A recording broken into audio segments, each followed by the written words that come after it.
Hi, I'm Bob Bundy. Welcome to the interview. Today we're talking to Robin Rokay and Cassie Velasquez from Key to Ed about IEP facilitation. Welcome. Thank you. Thanks, Bob. Could you tell me what is a facilitated IEP meeting? Absolutely. You know, a facilitated IEP meeting is just an organized way to run a meeting. Facilitation's been around for 50 or 60 years in the business industry, but we've taken the key concepts of that facilitation process and put it into an IEP meeting. Okay, and I assume, since I'm talking to you as experts, that the two of you have a lot of experience facilitating IEP meetings. Is that right? Yes, absolutely. Both of us have facilitated probably hundreds of IEP meetings. When we were in our school district before leaving and becoming trainers, we both facilitated IEP meetings as case managers as well as neutral facilitators. Okay, so as somebody who's never sat in a facilitated IEP meeting, could you maybe paint the picture for me and for our viewers of, what an IEP meeting might look like that's being facilitated versus a traditional or non-facilitated IEP meeting? Great question, Bob. Let me first start with describing a typical IEP meeting that you might traditionally see. Okay. That would be when the staff would come in with perhaps a draft of what they wanted to propose to everybody on the team. And sometimes you would see the paperwork guiding that meeting. So going through page by page, whomever was at that time, reading to the group what they were going to propose to service with the child. In a facilitated IEP meeting, it is collaborative. So yes, people are still coming with their drafts, including the parent, hopefully. And then the facilitator is really guiding that discussion. So people are collaborating, they're asking questions, they're clarifying proposals. People are looking at present levels or strengths and challenges of the student and then making sure that those are linked to their goals or their accommodations. So it's a very fluid process that's more of a conversation versus having that paperwork drive the conversation. Let's add now some conflict into the situation. So we now have some attorneys and advocates perhaps at the table, and relationships and trust are broken, and so on. And the facilitation process is there to make sure that when conflict comes up and there's already disagreements that are going to come out because people are coming to the table with a different view of the child, that facilitator is equipped with tools and techniques that can help that team go work through that conflict. So why do school districts use a facilitator in IEP meetings? Well, some school districts use a facilitator in an IEP meeting. It is certainly not happening in every meeting all over the country. But the reason oftentimes that districts or states call upon us for facilitation is because they're in some sort of conflict. And although that is a part of facilitation, in fact, Maybe one reason. sure, and Robin had mentioned neutral facilitation, and that might be a time where it is neutrally facilitated. But what we're after is prevention. And what we're looking for is that all IEP meetings are facilitated in one form or another by somebody that's already on the IEP team, perhaps the case manager or the school psychologist. Okay, so when you say some school districts, I guess I came into this interview thinking that facilitated meetings were happening in every school district. Is that not the case? Not yet, although we are seeing more and more school districts, once they go through the training, they want to build capacity and make sure that every single IEP meeting is run with a facilitation method. It's, as Cassie said, it's just the best way to run any kind of meeting, and in fact, some of our districts take the tools and techniques and run their staff meetings or their behavior meetings, their 504 meetings. And in fact, in 2002, the U.S. Department of Education had recognized facilitation as best practice in an IEP meeting. Listed as a best practice or recognized as a best practice, but it's not a legal requirement. It is not a legal requirement at this point. In fact, most people know mediation as something that they do when they're in conflict in an IEP meeting. What we're after in facilitation is prevention of that conflict. So when all of these tools and techniques and this process is put into every IEP meeting, it prevents that conflict. It prevents the amount of mediation, complaints, and due process that districts and state departments have to go through. And a factor that you get with facilitation is not only does it prevent the conflict, but it makes sure that every single member is leaving that IEP meeting with better relationships. So a lot of data and a lot of research and information would tell you that the more formal processes such as mediation and due process, written state complaints, result in the relationships between school districts and families as severed or not workable.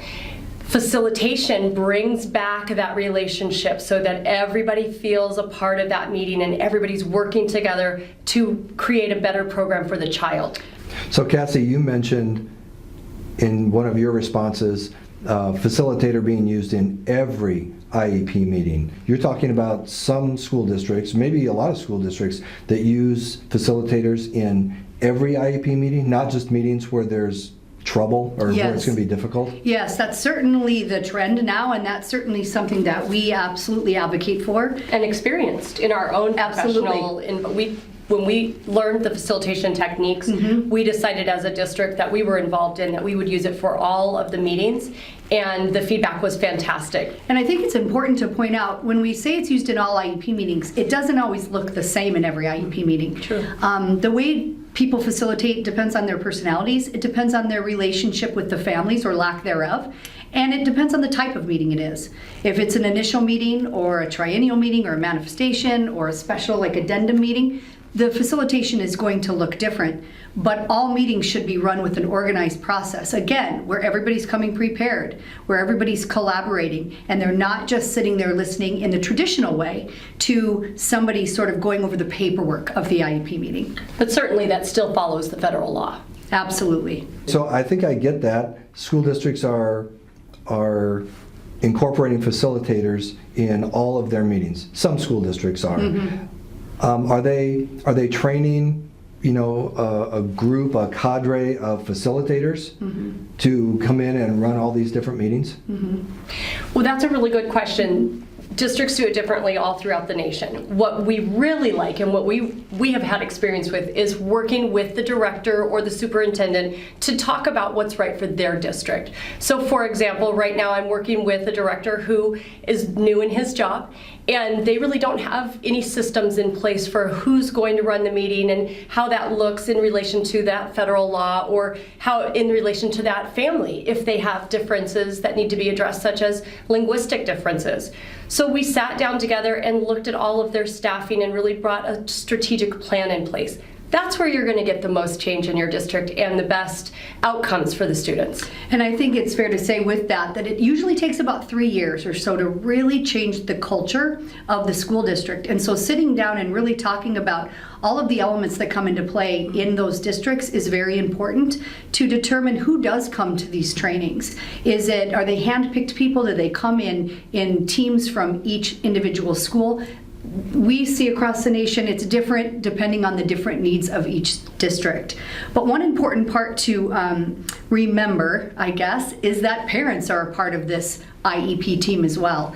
And so although this is a 2 or a 3 day training, we also offer half-day stakeholder type training so that we can train everybody that's going to be in on that IEP meeting. Parents, general education teachers, related staff that may never facilitate the IEP meeting, but that are going to be a part of the process so that they can come prepared. So I think I just heard you say that your workshops, the training that you offer to teach people how to be facilitators, is a 2 or 3 day event. Is that true? That's true. It just takes 2 or 3 days. 2 or 3 days? 2 or 3 days. And the participants can leave the very next day after completing the training and be prepared to facilitate or to even handle conflict if that's what's coming up in their next meetings to come. And in fact, when we went through, on day 2, we went through a 3 day training ourselves, and on day 2, I had a high conflict meeting and facilitated the very next day. So I know it works from personal experience. Absolutely, and we've done surveys, and 99% of meeting participants